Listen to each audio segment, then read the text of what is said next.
leather gloves, was flapping in hands. Popcorn and peanuts were working the stands. Pink cotton candy, love on a stick, was chasing the beer that circled the lips. Play ball, play ball. Roll up the bases and smack it right over the wall. Play ball, play ball.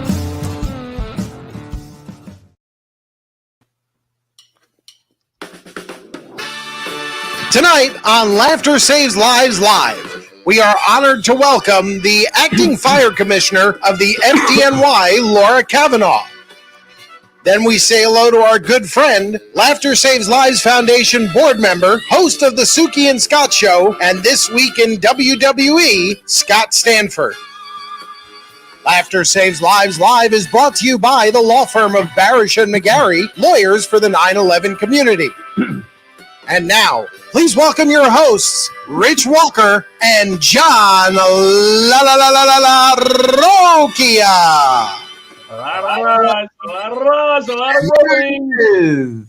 Rich, hello, Rich. Here we are on Laughter Saves Lives Live. You're getting me to live. So I got the COVID test today. I got the positive today. Oh no! Got the positive. That's why I'm home instead of next to you where I left. Hey, Patrick McDonald. You ever see him? It's Johnny Plug time. He always does that every week. Hey, Patrick. So I'm home. I'm back in the basement. Where'd you get it from, John? I think I got it from the kids. I really think I did. You know, yeah. His whole class was sick, so I ruined Easter now. You know what I mean? They're gonna be throwing eggs down here at me. Well, if you go, who's gonna know? If I'm not there, who's gonna care? What? I usually dress up as a bunny. Oh wow! Yeah. So really? Hide the eggs. You have the big pink outfit with the ears. Yes. Well, it's a Playboy bunny I dress up as. Oh, I gotcha. To make it a little more interesting. Bustier and all. Bustier. It's good to see you, though. I was in the city the other day. Yeah. My daughter's boyfriend had some surgery, and I was in there giving her moron support. And we went out to a local little bagel place, a fancy schmancy place. Yeah. And I was watching. Let me have a toasted bagel, cream cheese, lox, and tomato. Wow. Christina got a little sandwich, 2 drinks, $35. For 2 sandwiches? 2 bagels, 2 drinks, and a pickle. Wow. Now, easy. The amount of lox, though, this guy put on the sandwich, I was like, oh, brother, take it easy. What kind of lox do you get? Belly lox, Nova Scotia? Do you even know the difference? I don't know. I just asked for lox. I really don't. I'm not very distinct different tastes. Yeah. It was very good, but it was too much lox. I don't like that. I want just to taste. Just to taste, you know. Did you ever sell anything on the websites? eBay? I did Facebook Marketplace. I do all the time, yes. You do? Yeah. Like what kind of stuff have you sold? Things I want to get rid of. Lamps, bicycle I got rid of. You know, most people would just donate it, but no, I have to squeeze $10 out of it. Well, I bought. You sound great. So where? You sound great. Do a show. You sound great. I had a Stride Rider, the elliptical bicycle. Huh? And I liked it, but I didn't use it enough. A little tough for my knees. I used it like 5 times. Right. $1,500 I paid. Wow. So I put it up for $750. I figured, let's just get it out of the shed, make some room for other stuff. Out. People are unbelievable. You know, somebody, 200 cash, I can pick it up tomorrow. I go, you ain't picking it up here. Paid $1,500. But a guy finally the day said $750. I said, all right. I said, you sold. Did he come get it? I said, meet me at the high school parking lot. I didn't want him coming to my house. How do you move that equipment? What's that? How'd you move that equipment? You tow it? I rode it over there. Oh. And did you ask him for a ride home? I did. Which and then made the purpose of not knowing where you live. It's only 3 blocks from my house. So what I did was I drove up there with the piece for the house. Yeah. And then I walked back and I went back. $750 in the parking lot, a little deal. I felt so like cool, you know. He went to give me the money and I went, hold on. He goes, what are you looking for? I don't know. You want to hear something funny? I put like a whole slew of stuff on Facebook Marketplace, right? Yeah. And I had it in a storage facility because I live in a condo. We don't have enough room. Right. I took it all in my den and I have all this stuff. I put it on, but now some of the stuff doesn't sell. So you move it back to right up the block to my storage facility. And a woman goes, I'm interested in the lamps. I want to come get them. I go, okay, listen. But, a lot of people don't show up. Right. So I said, meet me at the storage facility in Deer Park, whatever. And she goes, that's a little weird. I'm not meeting you at a storage facility. I don't blame her. It is weird, right? You said meet me in the storage facility? Well, in the gate. I said, I'll let you in the gate in the storage. And she's like, I'm not going to no store. You're letting me in the gate. I have to blindfold you. I'm going to take you for a ride in there. I'm not going to let you know which unit number I am. Guess what? What? We have a PR lady. We hired a PR lady. Oh. Yeah. I'm not going to say a name yet. I'll ask Butch if I can say a name. I don't see why not. Yeah. But we're trying to bring Laughter Saves Lives, the screenplay, the reality show. Yeah. This show to a whole new level. I'm 63. You brought me in. You are an integral part of Laughter Saves Lives. Like I said, Friday I can't go to the show. We run a show together. You're going to run it for me. You stepped right up, right? You said, I'll run it with the equipment, but I ain't selling the ticket. I knew you'd pick up on that. Have people talk to me. I'm just going to set up the equipment. I don't want anybody. Set it. Rich, you set up the equipment. We're going to give you a cigar box. Collect all the money when they come in. Run the 50-50 and the raffles. I got somebody to do it. Don't worry. But Friday. Well, we all chip in, right? Yeah. Friday, April 15th. We're doing an animal rescue show. Laughter Saves Lives. Our first show that we are running for animal rescue. So much fun we're going to have. So come on out. Bring your family. And it's for animal rescue. Great comedians. Fun show. Rich Walker's headlining. It's going to be a great night. We got this flyer is so screwed up. Jack Cluden's not on the show. I'm not on the show. We got Fat Jay coming down. Yeah. That's what he calls himself. I'm not calling the guy fat. He goes by Fat Jay. Yes. Very funny comedian. Yeah. And I find it so very fat, right? Very fat. Well, I don't want to call him fat. He goes, no, my whole life, that's what they call me. I'm just known as Fat Jay. Right. And I don't take anything personal. But like last night, he walks in to where we were doing the show at the comedy club. And actually, like I slipped, I said, hey, fat. And I felt awful. I'm like, no, but he didn't even notice. Yeah. Great guy. So funny. So come out and see him even on Friday in Oceanside, right? Yes. Oceanside VFW. I have some free tickets available. All you got to do is message me. Whoa. I got some free tickets available. It's going to be a fun night. It is Passover, so and the Holy Week. I screwed up there, but we're going to have a nice little crowd. Do you get uncomfortable when people constantly call you Stud Rich? Because you try to get away from that now. It did take a lot of getting used to. Yeah, it's uncomfortable. It's like embarrassing if I'm in a mall and someone goes Stud. Yeah. But you know what? You get thick-skinned, and I guess it's the cross I have to bear. I mean, look at me. I find that that's where you get your biggest laugh, though. When one person calls you Stud, everybody else looks and says, "Oh, wait, you mean Dud?" That was the nickname, and somehow it morphed to Stud. You know what's really funny? My wife insults me that you never work. You never work. And I do work, and we were in Fire Island. And when all the people walk in like herds on those paths in Fire Island, and I hear a voice behind me goes, there he is, the hardest working guy in the business. I go, would you tell her, please? She's still not gonna believe it. She's still not gonna believe it. So we were supposed to have on tonight a little spot from Vincent Frank Bachagalup Scungil. Yeah, where is he? I've just been told by text message he's in the shower.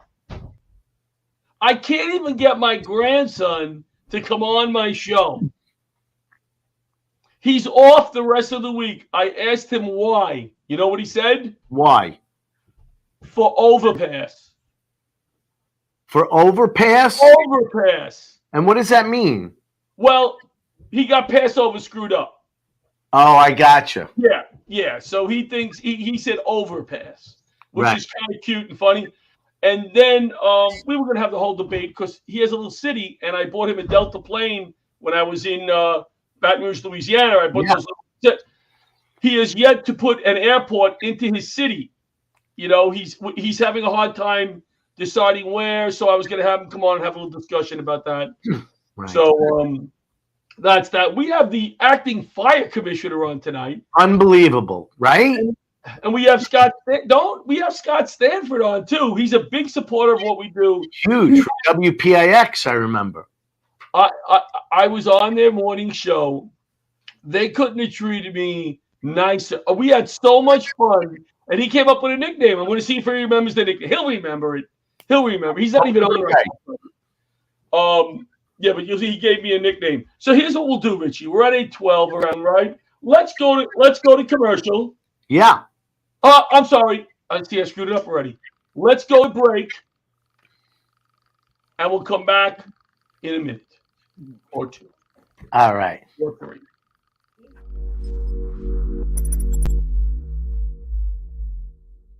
"9/11 didn't end on 9/11.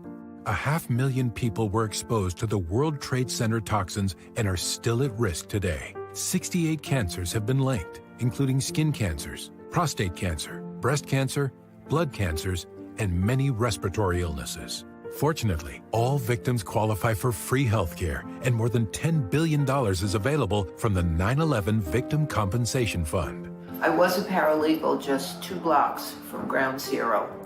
I had skin cancer and lymphoma. I worked at Goldman Sachs. I had kidney cancer and respiratory illnesses. I was a downtown teacher. I had breast cancer. I qualify. I qualify. I qualify. If you were downtown anytime on or after 9/11, call Barasch and McGarry, the lawyers for the 9/11 community. Call today. No law firm has recovered more money with over $2 billion awarded to 9/11 victims. If you worked, lived, or went to school in the exposure zone on or after 9/11, call Barasch and McGarry today. My father worked downtown. He died of bladder cancer. I ran from Gateway Plaza in a cloud of smoke as the towers fell. My mother and I qualify. I qualify. Barasch and McGarry's advocacy for 9/11 victims isn't just professional, it's personal. With offices just steps from Ground Zero, they witnessed the pain of the 9/11 attacks and lobbied Congress to pass and permanently extend the Victim Compensation Fund. I was a downtown court officer. I had prostate cancer in 2007. I qualify. We all qualify.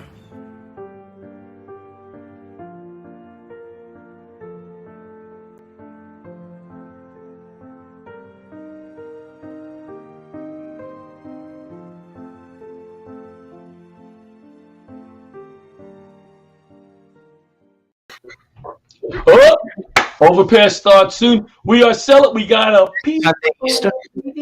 PR lady. What if there was one national show that Rich Walker could be on? Talk show, or any show? What would it be?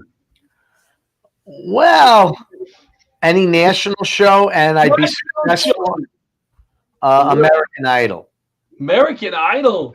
Yeah. Wow, you would be like, what would you be? One of the judges. All right. So, you know what? Is that interesting, huh? No. All right. You would be funny as one of the judges, though. They need a really funny judge. Yeah. Know? All right, let's bring out our first guest. You know what? I am so out of it today. Wait, Butch said with the first. Wait, let me get. It's Laura. Okay, so our first guest is the acting fire commissioner of the greatest fire department in the world, one that I spent 21 years on. One of the best things I ever did in my life. Let's welcome Laura Kavanaugh. Our live audience just welcomed you, Laura. Did you hear that? I did. I appreciate it. Before I forget, I have a shirt for you that we're going to send to you, if that's okay. Are you allowed to accept gifts? I don't want to get you fired already. I think I can accept a T-shirt. As long as he puts it on display. I'm currently wearing another free T-shirt, so I hope I can wear it. Well, what do you got on? What do you got on? Let me see. Who is it? Don't get mad. It's $2.39. No, the brother. That's great. That's great. We were talking last week, John. Remember about how firemen have like an abundance of T-shirts from every department everywhere. That's my thing. I'm not like a coin guy. I'm not a patch guy. I'm a shirt guy. But this shirt is different because we'd like you to wear it in some of your press conferences.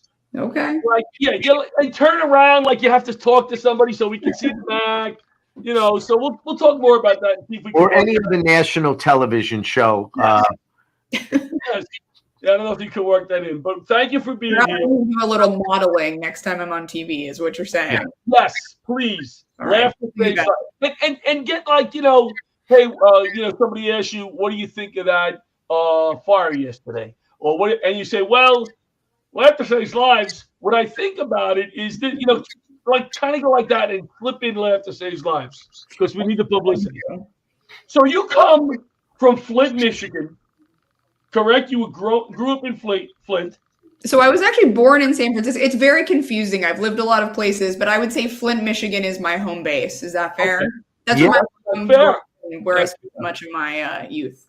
Laura, I don't want to scare you, but you are the acting fire commissioner in New York City. A girl from Flint, Michigan. How did this happen? I mean, you have numerous degrees. I saw you're a very smart lady. Can I call you young for this job? I think that's fair. I'll take young. I think everyone will take young. Yeah, you're young for this job. Obviously you're a female. There haven't been, what is there? There was no female. Just me. Wow. Little old me.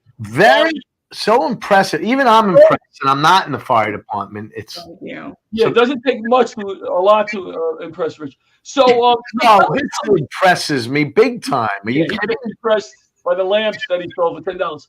So tell us how this happened.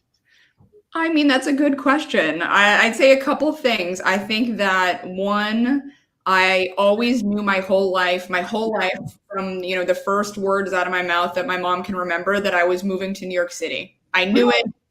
It called me. I come from a family of people who are sort of called to someplace. Everybody I know lives all around the world. I knew New York City was my place. I got a one-way ticket. So you were born a New Yorker in another state. Basically, yeah. I needed to come to my city. I knew it was calling me. Well, was there a movie that you watched that you said, wow? Nope. It was the city itself. I love, and maybe this will tell you why I'm at the fire department. I love kind of chaos and busyness and like to never have the same day repeated. Like I want to do something different every morning when I wake up. And I think I knew that it was only New York City that would give that to me. Anywhere else was too slow. Yeah. And I love going. I don't go into the city that much anymore. I was in the other day because my daughter's boyfriend had surgery, and I love walking around the city. I talk to anybody.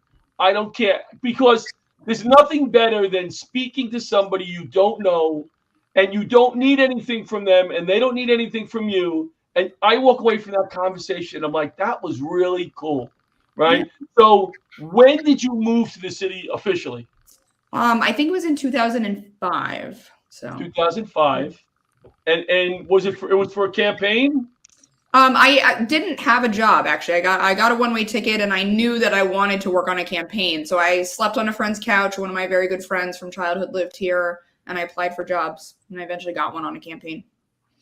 We don't talk politics, obviously, but whose campaign was it? Well, it was a judge, which are technically nonpartisan. Right. He is a judge now, yeah. Okay, cool. Well, that's really cool. So it said, I was looking at your bio, your parents. Let's talk about them for a second. What do they think? What do they do, or what did they do? Are they retired? So they're both recently retired. My mom was a public school teacher, and my dad worked for the phone company, and they're both big union people. So yes, as you can imagine, that also is a big part of my fire department draw. Maybe my mom was actually, I think, president of her union, and both of my parents are very active. And coming from Flint, obviously, you learn a lot about not only a union town, but what happens when good jobs leave a city. Yeah. Wow. All right. So you come to New York, and your first job is on a campaign or whatever. When did you get involved in the fire department? So I knew that I was done with campaigns. I just had an instinct. You'll see a theme. I had an instinct. I leapt. I quit my job and said that I wanted to go into government. I was starting to feel like campaigns were too surface level, that I got to say what should be done, but I didn't have to do the hard work of actually getting it done. And so I knew I wanted a government job. So I actually quit my campaign job and started applying to government jobs. Eventually got into City Hall, and they were the ones who sent me to the fire department. Just this is a related. My uncle, who passed away 2 years ago at 90, maybe 97 in Florida, was the bodyguard for 3 New York City mayors. He was a detective and a bodyguard for Mayor Lindsay, Wagner, and Bean. He has stories.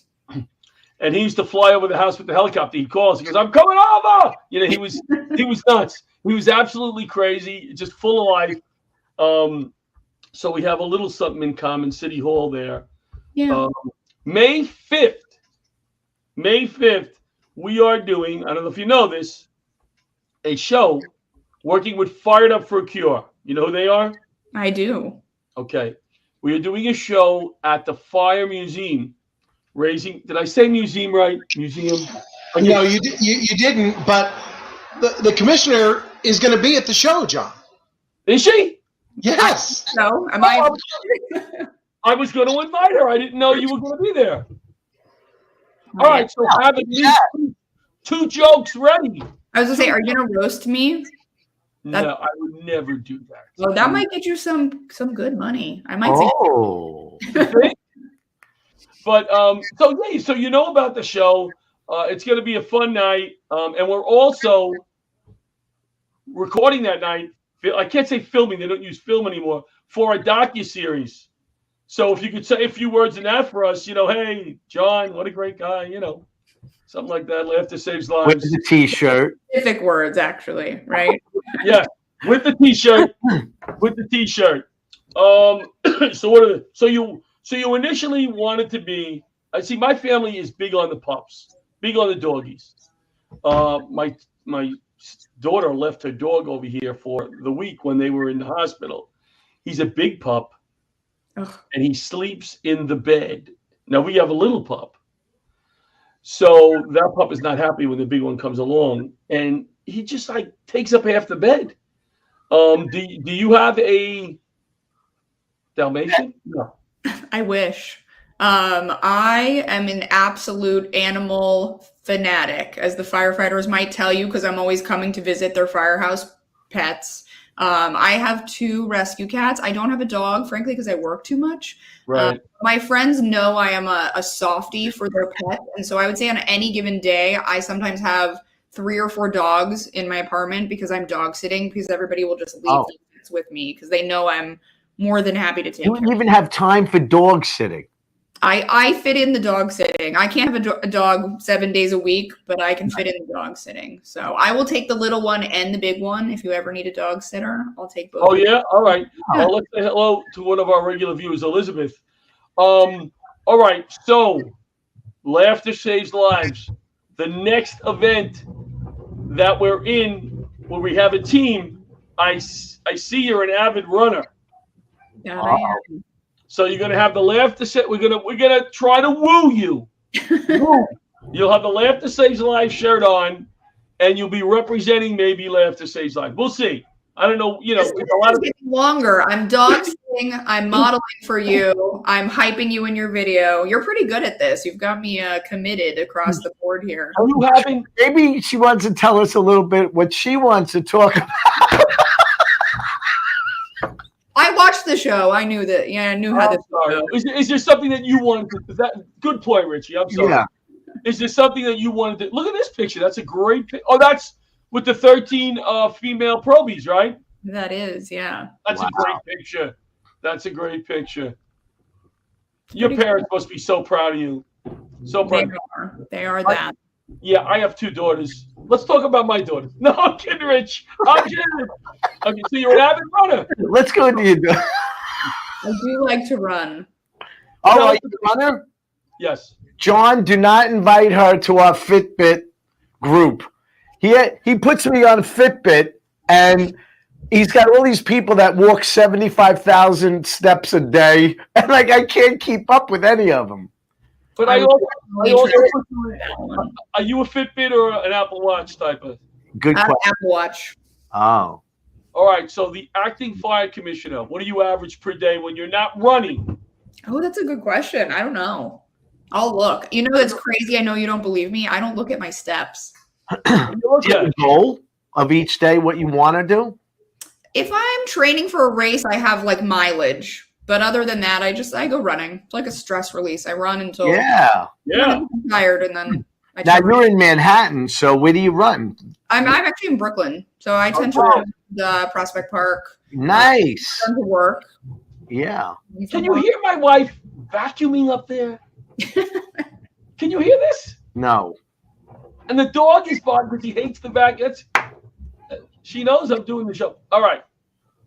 So, acting fire commissioner. What does an acting fire commissioner or fire commissioner do? What is their job? So I would say what I try and what I'm looking to do every day is to always think about the future for the fire department. I think especially when you're the head of the agency, and like myself, I'm an organizer and a planner. I'm not a firefighter, as you know.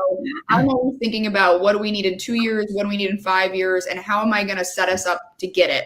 And so it's a lot of meetings. It's a lot of talking to budget people. It's all about money, as you guys know, since you raise money.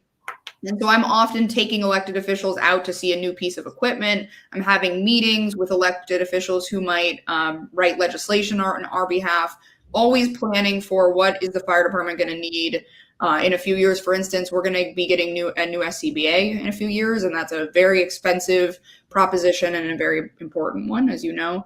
Can I ask you what is the new SCBA? What is the upgrade? What is self-contained breathing apparatus for the people who are watching?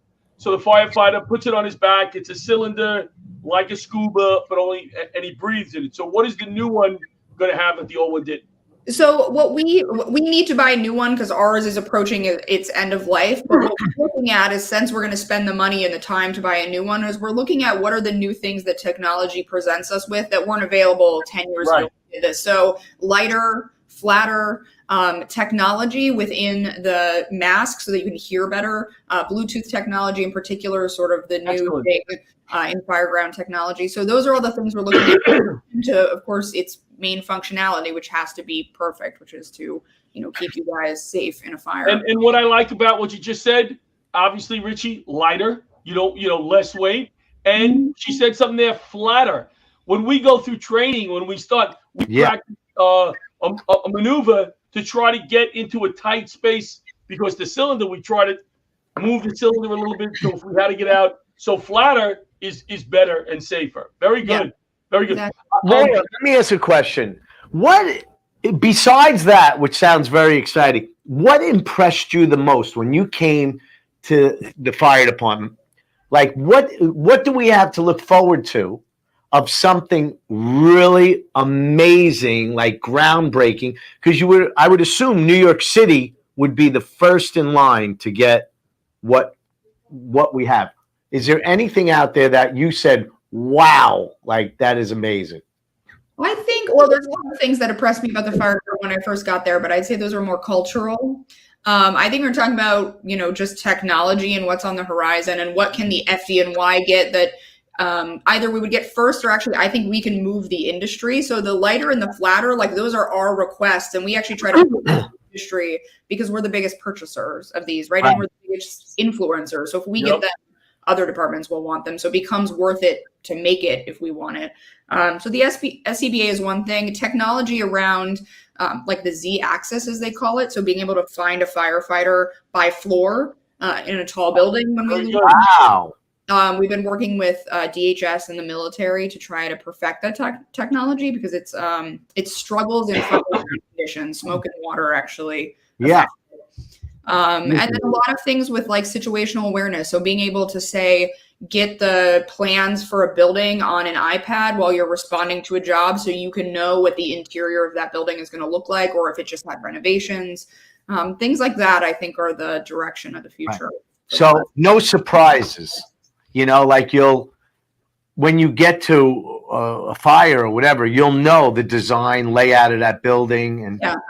I think the idea of all technology is increased situational awareness. The more you guys know, the safer you are, the more likely you're able to rescue civilians. So yeah, are there any, like I was in a tower ladder, 95-footer, so we only could go up 100 feet with a ladder. When I retired, was there any talk of getting equipment that goes higher than that?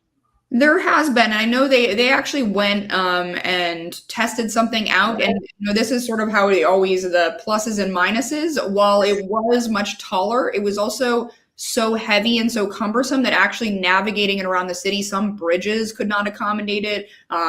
So that's something we're looking at, but at least the model we saw sort of wouldn't work in the New York City environment where you've got all sorts of other complications with bridges, storage, etc. I don't know if they still have anything down at headquarters, but I was barred from driving through the Midtown Tunnel because I just went down the middle because I didn't drive that often.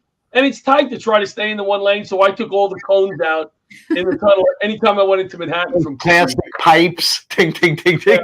Yeah. See why they banned you. Although I have to say, I don't think I could drive that apparatus through the Midtown Tunnel. I couldn't either. I couldn't either. They said, you're driving today. I'm like, well, you don't have anybody else. So believe me, I've seen him drive his Subaru. I don't know how he's doing. Say that again, Laura. It's a very impressive skill to drive those apparatus around these like really tiny roads at the speeds that you do. That's like a heavy equipment engineer you have to be for that. Yeah, I have to tell you though, it can be fun. Like to go through Midtown with lights and sirens and people are pulling out of the way and you're going to a job. It's a kind of fun little, feeling, powerful feeling driving that big truck.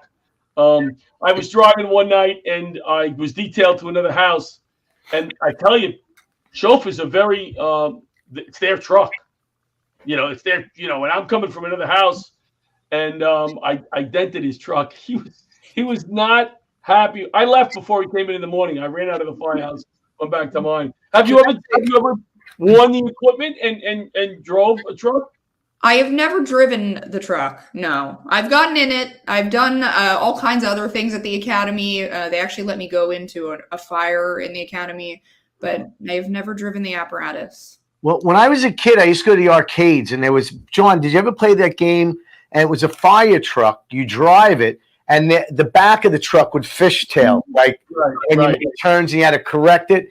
So I think I might be pretty good at this driving. That's called a my mind's going blank. What is that called, Laura? The truck when you drive from the back. It's a different type of truck, but the thing is, when you slide the pole in the middle of the night to drive that truck, the guy has to be in the back, right? Mm-hmm. So when he gets in the back, he gives you a beep. Beep, I'm here, because it's hard to turn around and see. There have been times in history where that guy got stuck in the bathroom, whatever, and that truck tried to leave the firehouse and took out some cars or whatever. Tillerig is what it's called. Mm-hmm. All right, Laura, is there anything you want to plug? Where will you be commissioning this week? Is there any clubs you're working at? Right. We used to deal with comics, so. Firehouse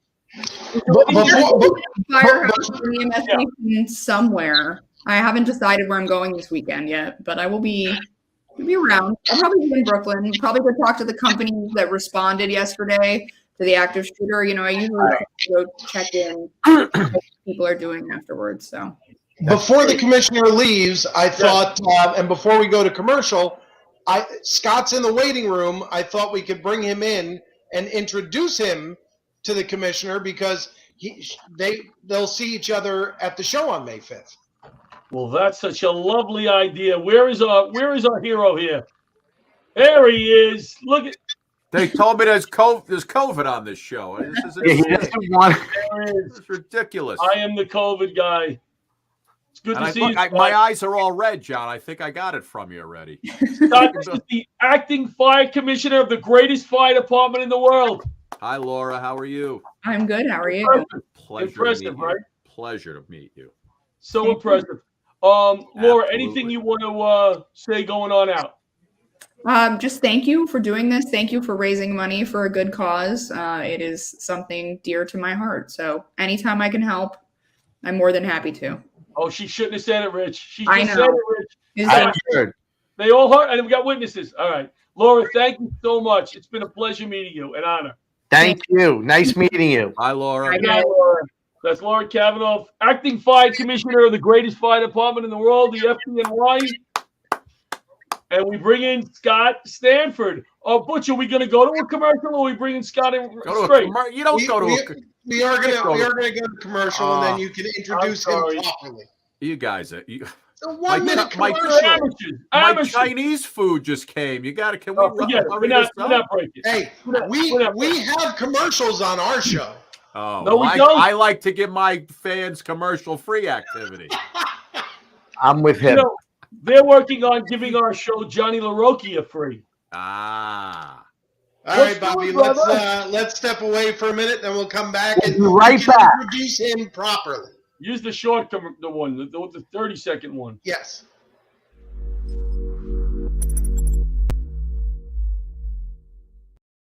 Hi, I'm Gretchen Rossi. And I'm Arthur Lee, the creator of LifeVac. We're here today to announce that to date, LifeVac has saved hundreds of lives of people who almost died due to choking. People may not realize that on average, 14 people a day die from choking-related incidents. Every 5 days, one of those lives is a child. That's why I created LifeVac. And as a new mom, and from housewife to housewife, I felt compelled to share with you the discovery of this life-saving device. LifeVac is a simple-to-use airway clearance device. Just place, push, and pull to save a life. And it costs less than it would take to fill up your car with a tank of gas. Imagine being able to save a life for less than $70. To learn more, please visit lifevac.net. That's LIFEVAC.net. Please don't allow one of your loved ones to become the victim of a choking accident. Now, hey, we're back. We are back. Laughter saves lives. Big intro, John. Rich, tell me, Laura, was it awesome? Wasn't she great? Acting fire commissioner, unbelievable. Runner, Laughter saves lives. Runner. Down to earth. I'm trying to bring up. Butch sent me an intro for us. Butch, just send me an intro for Scott because you sent it to me so late, and I was on the couch. Let me help you. Please. Laughter Saves Lives Foundation board member, host of the Suki and Scott show, and of course, Scott also hosts, I believe, 2 shows for the WWE. He's amazing. He's amazing. Many talents. Bring him out. Without further ado, Scott Stanford. Oh, hey, what's up, everybody? What's going on, guys? Now that was a proper intro. Well, can I just correct Butch? It's 6 shows for WWE, not 2. Whoa! There's 6 programs, and yes, I'm on in 37 countries internationally. Wow.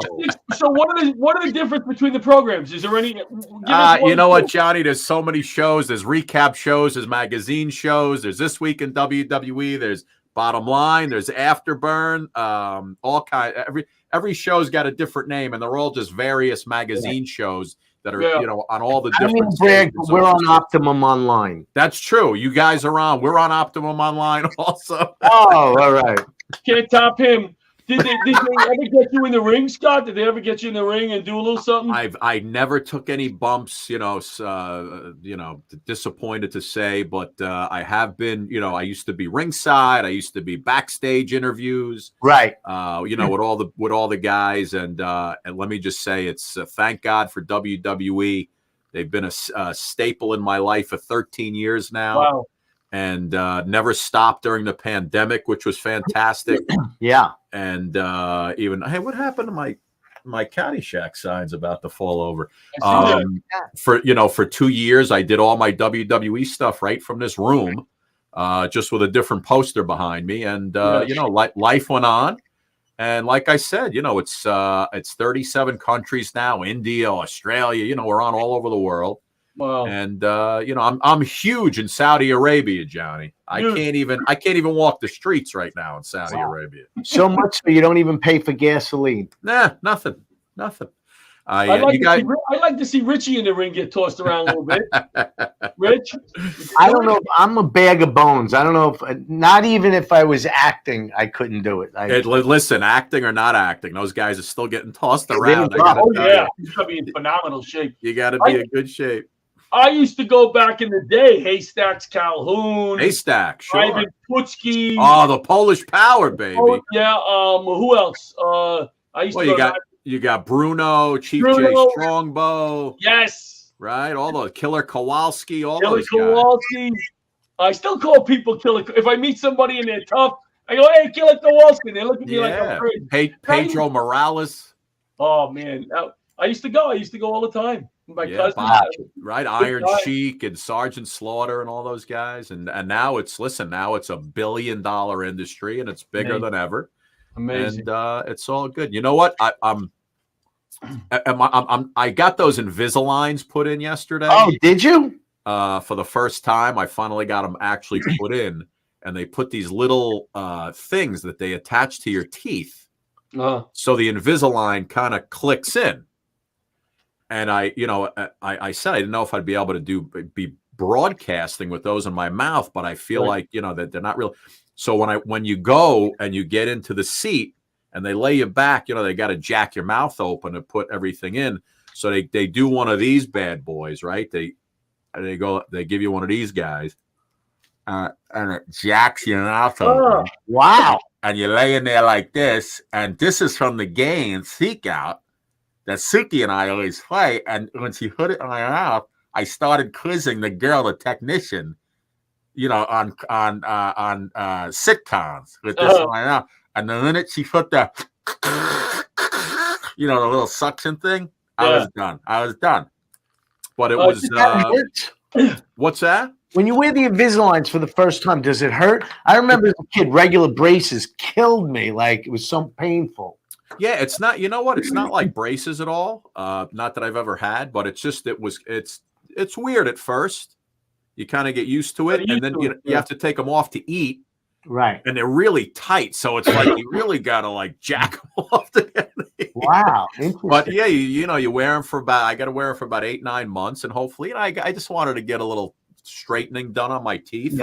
Yeah. And I figured, what the hell? I give it a whirl. Everybody else in my family tried it, and it works. And then they give you a retainer at the end that you. Yeah, I guess you get a retainer at the end, and I thought I was going to be talking like this with you guys, and just a great. You're not. Show. You sound. I would have never known. You and Suki. So let me talk about you and Suki. Is such a great team.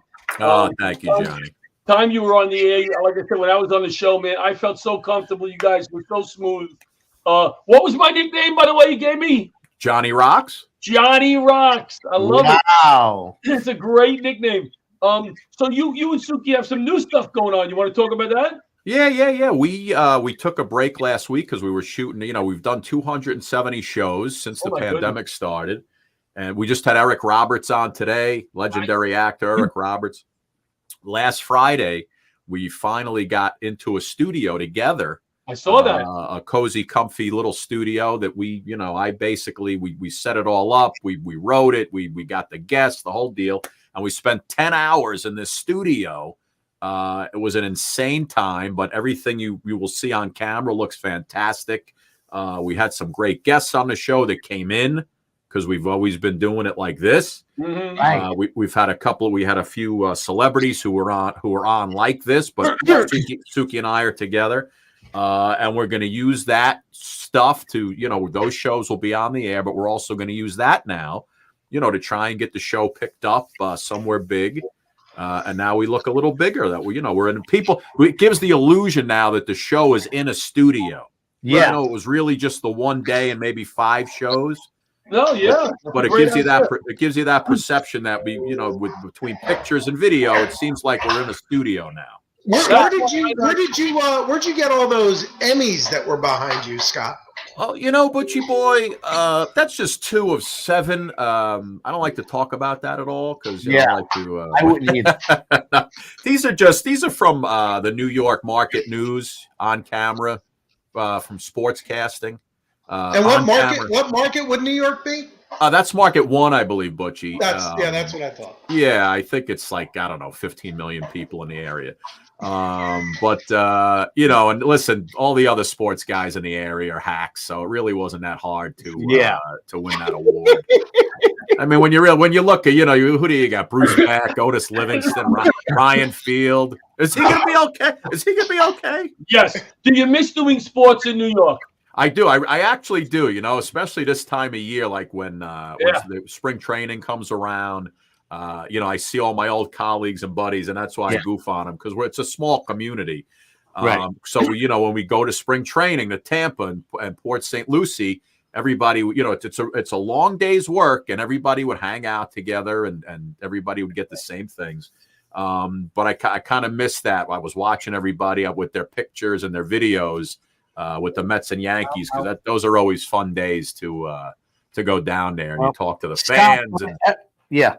Don't ever be insulted by me because I wouldn't know one sports celebrity if it wasn't for Dancing with the Stars. You got one right there. Well, he's the celebrity I know. Well, listen, that's not. If I'm the only one, if I'm the biggest, you're in trouble.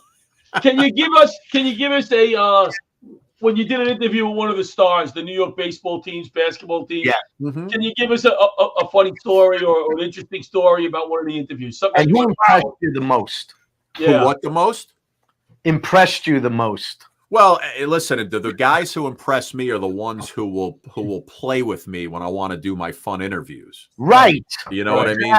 The other guys who are, kind of tightwads, there's plenty of them who, they take they put themselves on a high pedestal and they take themselves very seriously. Yeah. When the rest of us schlubs are running around trying to make a living and they're living a pampered life. You have to have fun, right? Got to have fun. There were guys back in the Yankee clubhouse, the Johnny Damons of the world, the Nick Swishers of the world. Those were the guys that you knew you can go up to and not do the same interview as everybody else. If I wanted to do a quiz or ask, have them sing a little bit. Hey, what song you going to walk up to the plate to this year? Right. Sing it for me. And you do quizzes and things like, there were guys you knew you can go to. And there were guys that you knew you weren't going to go to. The Derek Jeter, you weren't going to do a quiz with Derek Jeter. Right. As much as everybody loves Derek Jeter and, the never got in trouble, he never gave you anything either. He was dull as dirt. Right. He was a great Yankee. But when it came to, his personality, It's like you have a job to do, and it was like Derek Jeter didn't go well. Let me give Scott a little something here because I know he's working hard. Well, it was always Jeter would just come out and give you the bare bones of what he had to give you. You know what I mean? Right. It was really, you couldn't, again, you weren't going to joke with Jeter. A-Rod is another one of those guys, who just too high on the pedestal. Let me give you my same BS post game. Did you cover the Yankees? Did you cover? Oh yeah. I actually, when I was at Channel 9, the Yankees were on 9. Right. So I did all the pre and post game shows when they were on 9. Okay. And then when I switched over to Pix 11, they were on Pix 11. Right. So there were times where the game would end, And you guys remember Russ Salzberg, who was a sports anchor. Russ would be in the studio. The game would end. If the Yankees won, I would be the guy who kind of walked onto the field and met the MVP of that game coming off, which was, if it was Mariano Rivera, hey, you got 2 minutes. Mo's walking off the field, get the camera ready. Yeah. And bingo, you ask him 2-3 questions and you send it back to the studio. What about the Mets? What about Mets? You never did any interviews with the Mets? No. We listen. We did everybody, but because the Mets had their own pre and post game shows, right? From SNY, so it was the Yankees that we actually got to do the pre and post, like we did with the Giants once in a while and the Jets. But we covered everything. Scott, everybody. You ever have an interview with somebody, one of these guys, and you're horsing around, and they totally don't get it? Like, yeah. Well, that's kind of how you feel your way around the locker room. Yeah, right. You know what I mean? You know the guys, like back when the Giants when Strahan and Tiki Barber and those guys were there were ancillary players on the team, like the Sean O'Hara's of the world. Right? Remember Sean O'Hara was the center for the Giants when they won the Super Bowl. I'm not a big football fan, so I don't know Sean O'Hara. Those guys, there were guys in the locker room that you may not even have recognized, but they were on the team. And if we were going in to do all right, listen, we got to do our interviews, but we need some fun segments too. Right. You knew the guys. Eli Manning wasn't at the time. He's a different person now. Yeah. But you weren't going to Eli to do a fun, hey, Eli, here's a quiz about the team you're about to play, or whatever the quiz was. I used to do this thing called Know Your Foe. And it was, whatever team you were playing that week. If it was Minnesota, I would ask the guys fun questions about Minnesota. Nothing about football. Right, fun questions. So in every locker room, there are guys to go to that were ready to play. They would dance, they would sing, it usually isn't the main stars of the team. Was Strahan one of those guys? I don't see it on TV, is what I'm saying. Here's the thing about Strahan. Back when he was playing, if you saw Strahan, if he was smiling, you knew you can go up to him and do it. Okay. If they coming off a loss, you're not doing it. Right. And then maybe 3 days later, before the next game, it's like, let me look over at Strahan. Do I see the gap in the teeth today? No. So, but I've seen. If you guys remember, there was a big deal, and the video's still out there where everybody was around his locker asking him questions, and there was a female reporter from ESPN, who asked Strahan a question that he didn't like, and he lambasted her. That didn't go well. Yeah, and that was always one of the things that I was like, it didn't really go over well with me. You remember it, Butchie, who it was? Of course, I remember that. So, listen, we've got about 2 minutes left. 2 minutes to the Chinese. 2 minutes to Chinese food. Why don't we talk about really quickly May 5th? Because May the 5th. Not going to be there May 5th. Isn't that stupid? What is Scott doing that night? Is he doing jokes? What am I doing that night, Butchie? Stand up? Yeah, you're doing. You did a great job for us when we were over at Gotham for one of our shows. You and Amy Freeze. Yeah. But you're going to be funny. We need to get an interview from him that night. Don't run out. We want to get an interview. How much time do I get on the show? 35 minutes. 35 minutes. Oh wait, let me look at that again. 5 minutes. I'm good for 5. I think I'm good for 5. And you get another 5 minutes if you bring a pair of Invisalign for Strahan. So it's Cinco de Mayo, huh? Yes, it's gonna be a fun night. Wow, I don't know. Thank you for doing it. We'll do some Cinco de Mayo jokes. Are there going to be a lot of Mexican folks in the crowd? I don't know, but I wouldn't do any Mexican jokes. At least not right now. Scott, you're very funny. Do you do stand? I didn't know you did stand up because John and Rich, I do everything, Rich. Everything but the weather, Rich. I could do anything. We gotta go, people. We gotta go. Scott, awesome. Thank you so much for taking the time. I know you're so busy, buddy. I got to thank the good folks at Barasch and McGarry. We love those guys. Yes, and we got to thank our new PR lady, Tracy Harper. Tracy Harper. I love Tracy. Oh, you like the song? She's a P. Lady, she's a P. Tracy Harper. All right. Yeah, she's going to get me on some major shows. She's going to try to get me on Scott's show. Listen, she knows us. I can't believe Tracy took you guys as a client, not us, and she turned me down. We gave her a shirt. What did you give her? Nice to meet you, Scott. Good night, guys. Take I'm care. going back to bed. Bye-bye. Feel better, Right. Johnny. Thank you, Scott. Bye. What a great guy. I think we're still on the air. Good night. Good night, everyone.